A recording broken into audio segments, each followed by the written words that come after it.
नमस्कार। जैसे कि आप लोग जानते हैं कि कल इतनी सारी महिलाएं मेरे पास आई तो वो 5 दिन पहले भी थी। और मुझे लगा कि उनकी बात मैं आप लोगों से साझा करूं, क्योंकि कोई भी चीज़ होती है मैं उसको ज़रूर बताती हूं ताकि महिलाएं और लड़कियां अवेयर हों, वो अपने अधिकारों को जाने। तो उन महिलाओं ने आकर बताया, उनमें से एक माँ थी बेटे की, जो बता रही थी कि मेरे बच्चे को झूठे केस में फंसा दिया गया है और बेटी के चक्कर में, किसी लड़की के चक्कर में उस बेटे को बेटा जो है वो नाबालिग है, इसलिए उसे किशोर बाल गृह में भेज दिया गया है। तो वो महिला को किसी ने मेरा नंबर दिया होगा, तो वो मेरे पास आई थी। लेकिन इससे पहले क्या क्या हुआ उनके साथ ये मैं आपको बताती हूँ।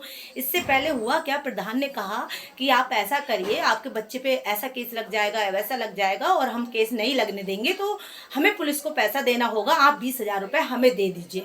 तो महिला ने कहा कि मैं विधवा हूँ और मेरा पति भी नहीं है, और मैं कहाँ से पैसा लाऊंगी, इतना कैसे दे पाऊंगी, और मेरे 4-5 बच्चे हैं, मैं उनका बड़ी मुश्किल से तो भरण पोषण कर पाती हूँ, लेकिन मैं पैसा कैसे दे पाऊंगी, ज़मीन भी मेरे पास नहीं है ऐसा कुछ, मतलब ज़्यादा। तो उन्होंने कहा आप जो भी है, लेकिन केस अगर आपको कम या फाइनल कराना है तो ऐसा ही आपको करना पड़ेगा। तो वो महिला अपने घर गई और उसने किसी से कहा कि मुझे पैसों की ज़रूरत है, तो 10% ब्याज पर किसी ने उसको पैसे दिए, 10,000 रुपये। तो वो 10,000 रुपये वो वहाँ लेकर गई और उनसे कहा कि मेरे पास ये पैसे हुए हैं अभी, और मेरे पास ज़्यादा पैसे नहीं हैं। तो उन्होंने कहा अभी ये दे जाओ और 8 दिन बाद 10,000 और दे जाना। तो महिला ने कहा ठीक है। तो जैसे ही 8 दिन उन्होंने 10,000 दे दिए, बोले लेकिन पैसे तभी आपका काम होगा जब पैसे पूरे आ जाएंगे। फिर 10 दिन जैसे ही बीते, फिर उन्होंने 10 के 8 दिन बोला था, लेकिन 10 दिन हो गए थे। फिर 10 दिन बाद उन्होंने फिर कहा कि आपका पैसे नहीं आए, तो वो महिला फिर से 10% पे 10,000 रुपये और लेके गई, 20,000 रुपये पूरे दे दिए। अब जब दे दिए तो अब हुआ क्या, जब तब तक तो पुलिस तो नहीं आई, लेकिन पैसा उन्होंने सारा दे भी दिया। उसके बाद पुलिस आई और पुलिस ने इतना तेज़ तेज़, मतलब उनका घर का दरवाज़ा तोड़ दिया खटखट करके, और गालियाँ भी दी कि अगर तूने अगर अपना बच्चा हाजिर नहीं किया तो ये कर देंगे, वो कर देंगे, तमाम तरह से। तो वो महिला बड़ा रोने लगी। फिर किसी महिला ने मेरा नंबर दिया, बोले आप इन दीदी से बात कर लीजिए, ये मैडम आपकी ज़रूर मदद करेंगी। तो वो महिला ने मुझे कॉल किया, मैंने कहा आप मेरे पास आइए और सारी जो आपके साथ घटना हुई है वो मुझे बताइए। जब वो महिला यहाँ आई, उसने बताया कि हमने पैसा वकील को भी दिया था, उसने 10,000 रुपये वकील को भी दिया, लेकिन वकील से जब बात की कि मेरे यहाँ पुलिस आ रही हो, तो वकील ने उनको डांटा, बोले कि हमने पुलिस का ठेका नहीं लिया है। फिर उसके बाद उन्होंने बताया मुझे कि प्रधान को भी हमने 20,000 रुपये दिए हैं, जो कि उन्होंने कहा है हमने दरोगा को दे दिए हैं, लेकिन उसके बाद भी मैडम पुलिस आ रही है बराबर। तो मैंने कहा अगर प्रधान ने आपके पैसे लिए हैं और ये बात बिल्कुल सच है, तो मैं आपका एक एक पैसा, एक एक पाई आपकी वापस कराऊंगी। और वो बहुत रो रही थी कि मैंने ऐसे से इतने 10% पे पैसा लिया है मैडम, मैं कैसे कर्जा दे पाऊंगी। तो मैंने कहा आप रोइए मत, आप परेशान बिल्कुल मत होइए, जैसा कि मैंने वीडियो डाला था आप लोगों ने देखा भी होगा।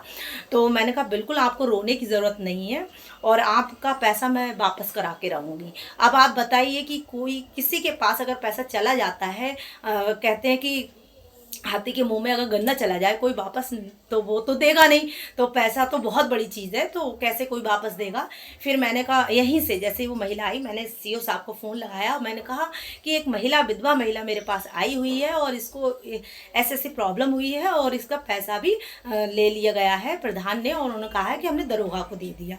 तो सीओ साहब ने कहा कि ऐसा है कि इस महिला को मेरे पास भेजिएगा आप, और मैं इसकी समस्या का समाधान ज़रूर करूँगा। जो बेटा इसका फंसा हुआ है मैं देखता हूँ, और इनका जो पैसा है मैं अभी बात करके प्रधान को बोलता हूँ, प्रधान से मतलब दरोगा से कह के। मगर ठीक है। फिर हमने उनको फ़ोन किया दरोगा को, दरोगा का फिर उल्टा ही फ़ोन आया मेरे पास, मैडम क्या मैटर है। तो मैंने कहा मेरा नंबर, तो बोले नहीं आपका नंबर मुझे किसी ने दिया था मैडम, तो मैंने तो पैसे लिए नहीं है। तो मैंने कहा आपने लिए नहीं है तो आप ये बताइए, प्रधान तो आपका नाम ले रहे हैं बार बार, भाई पुलिस भी तो बदनाम हो रही है ना। तो बोल रहे थे कि नहीं मैडम मेरी तो वर्दी पे आ जाएगी, और मैं प्रधान से अभी बात करता हूँ। तो फिर उन्होंने प्रधान से कहा होगा कि पैसे दे दो। फिर सडनली फिर प्रधान का फ़ोन मेरे पास आया, मैडम हमने पैसा, मैंने कहा कि आपने पैसा नहीं लिया। तो उन्होंने कहा कि नहीं मैडम पैसा तो लिया, लेकिन हमने वो पैसा दिया है किसी को। तो मैंने कहा आप खुल के बताइए कि किसने, मतलब किसको दिया है। तो उन्होंने बता दिया। तो जाहिर सी बात है कि उन्होंने वो पैसा पुलिस को दिया, शायद वो नाम नहीं लेना चाह रहा था, जबकि पहले वो बराबर नाम ले रहा था कि दरोगा को दिए हैं। तो दरोगा ने डांटा होगा या जो भी हुआ होगा, फिर बोला कि मैडम अगर ऐसी बात है तो आप भेज दीजिएगा उनको मेरे पास, और जो पैसा है मैं उनको दे दूँगा। तो मैंने कहा ठीक है। फिर मैंने उन महिलाओं को कहा कि आप उनसे मिलना, जा करके फ़ोन किया। वो तो यहाँ से चली गई थी। फिर मैंने फ़ोन किया। फिर जैसे ही दूसरा दिन हुआ तो खुद प्रधान जी उनके घर आए। बोली जीवन में दीदी कभी ऐसा मैडम हुआ नहीं कि प्रधान ने कभी हमारी कोई खबर भी पूछी हो या यहाँ आए हों, लेकिन वो हमारे घर आए और बैठे और पैर छुए, बोले कि ये लीजिए अपनी अमानत। तो उन्होंने, वो वीडियो भी है मेरे पास, तो उन्होंने पैसे दे दिए उनको वापस। अब वो महिला इतनी खुश, मतलब एक खुशी का उनका ठिकाना नहीं रहा। उनका दी हम समझ नहीं पा रहे थे मैडम कि हम कहाँ से क्या करेंगे, कैसे करेंगे, और हमारा इतना पैसा जा चुका था, वकील के पास भी चला गया था, तो क्या कैसे क्या है। तो मैंने कहा आप टेंशन बिल्कुल ना ले। तो बोल रही थी, मैंने कहा मैं हूँ, जब आपको कभी भी मेरी ज़रूरत होगी मैं हूँ आपके साथ। आपने वीडियो देखा होगा, उनके जो चेहरे की खुशी है मैं आपको दिखा भी सकती हूँ, और आप लोगों ने भी देखा है उनके जो चेहरे की खुशी है, वो वाकई ये बयां कर रही है कि मैं खुश हूँ। मतलब जो पैसा उनको मिला तो वो चेहरे पे उनके देखते ही बनती है जो खुशी उनको थी। वाकई लग रहा था कि जब किसी को कुछ मिलता है तो कितनी खुशी होती है। तो वो महिलाएं कह रही थी कि मैडम आप भगवान हो, आपने पैसे दिया। मैं कहा नहीं, मैं भगवान तो नहीं हूँ, लेकिन मैं कोशिश करती हूँ मैं किसी, कोई भी मेरे पास आए मैं उसकी मदद कर सकूँ। हाँ, मैं भले मंदिर मस्जिद नहीं जा पाती ज़्यादा, लेकिन मदद मैं समझती हूँ कि अगर हम किसी की मदद करते हैं, किसी के होंठों पे मुस्कुराहट देते हैं, अगर कोई हमसे कुछ उम्मीदें लेकर आता है, अगर हम उन उम्मीदों पे उनकी खरा उतरते हैं, तो वो हमारा सबसे बड़ा मस्जिद और मंदिर ही होता है। और वहाँ, और फिर उस व्यक्ति को कहीं जाने की ज़रूरत नहीं होती जो व्यक्ति दूसरों की मदद करता है। तो मैं सबसे ज़्यादा विश्वास उनकी मदद, जो लोग आते हैं मेरे पास, मैं उनकी मदद करने पर रखती हूँ, और मुझे लगता है कि मैं उनकी दिल से मदद करूँ, और करती भी हूँ। आप बरेली ज़िले की तो बात छोड़ दीजिए, आप यूपी में कहीं भी किसी भी ज़िले का मैटर हो, मैं सॉर्ट आउट कराती हूँ। और अभी भी कल मेरे पास एक लड़की का फ़ोन आया था सिकंदराबाद से। वो बोल रही थी कि मैडम मैं बहुत परेशान हूँ और आप मेरी हेल्प कर दीजिए। मेरा जो बच्चा है, मेरा पति बच्चा ले गया है, बच्चा भी नहीं दे रहा है, रखने को तो तैयार है नहीं, तो मैडम प्लीज़ मेरी मदद करिए। और हम 3 बहनें हैं और पापा भी हमारे परेशान करते हैं, तो हमें क्या करना चाहिए। तो मैंने कहा ठीक है, आप बिल्कुल टेंशन ना लें। तो मैंने तुरंत सीओ साहब को फ़ोन लगाया, जहाँ वहाँ लेडी थी, और उन्होंने बुलंदशहर, और जो लेडी हैं वो, और उन्होंने कहा कि मैडम आप इन महिलाओं को, इन बेटियों को मेरे पास भेजिएगा, जो भी समस्या है मैं इनकी सारी समस्या सुनूंगी और उसका समाधान भी करूंगी।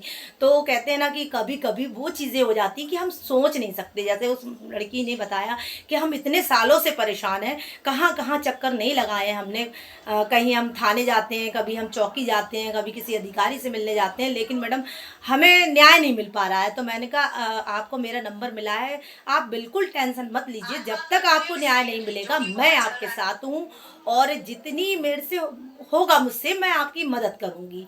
क्योंकि मुझे लगता है कि अगर हम किसी को मदद कर पाते हैं तो हमारा वो बहुत अच्छा, मतलब एक टाइम पीरियड होता है जिसमें हमें खुद को खुशी मिलती है। उन्हें तो मिलती है लेकिन हमें खुद को खुशी मिलती है।